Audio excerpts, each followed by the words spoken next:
All right, guest of Wonder of the Seas, starting your transatlantic. If you've never done one, it is very relaxing and a lot of fun, so long as we get some good seas for you. So as we start today, 81 degrees at Port Everglades, you have seen the notification of the itinerary change, so I want to show you a little bit of this. If you're watching, but you're not on Wonder, maybe you're going to be on Odyssey or Jewel. Yes, I want to show you the same storm that I'll be keeping an eye on. Odyssey, you're leaving 2 days later, and in fact, that right there, that is Odyssey about the 26th, 27th.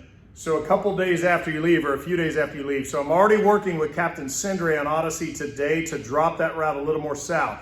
This one back here, that's Wonder. We've already worked that. We are going to come a little further south and we'll be out ahead of it. So the reason you see that ship away from the storm, that's Wonder of the Seas, because we dropped Nassau. This allows us to cover the extra miles in a more southerly route and then get up in front of this storm.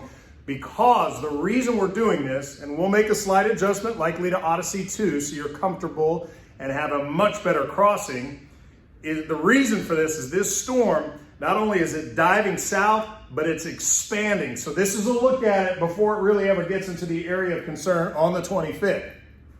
So that was the deal we were talking about with Wonder. It's not a problem to stop at Nassau weather-wise. The problem is a couple days later when this storm just expands in all directions, but primarily to the south and east. So doing that, what would happen if we don't make a pivot in our change of routing is as the storm comes down on both ships, not just Wonder, but Odyssey, it then follows us all the way across. So we'd be looking at 4, 5, and in like Odyssey's case, maybe even 6 days of 5-meter seas, which is around 20, 24 feet or so, at times even 6 meters. So we don't want to do that to you for so many days, and that's why we've been making a change to the route. So Wonder, much better. Each day the temperature gets a little cooler, 75 for Thursday and 72 on Friday, and some wind tomorrow, as well as some showers are in the mix, but then it looks a little bit better for later in the week. I will have these forecasts for you for both Odyssey, Wonder, and Jewel as we go through the days ahead for your crossing.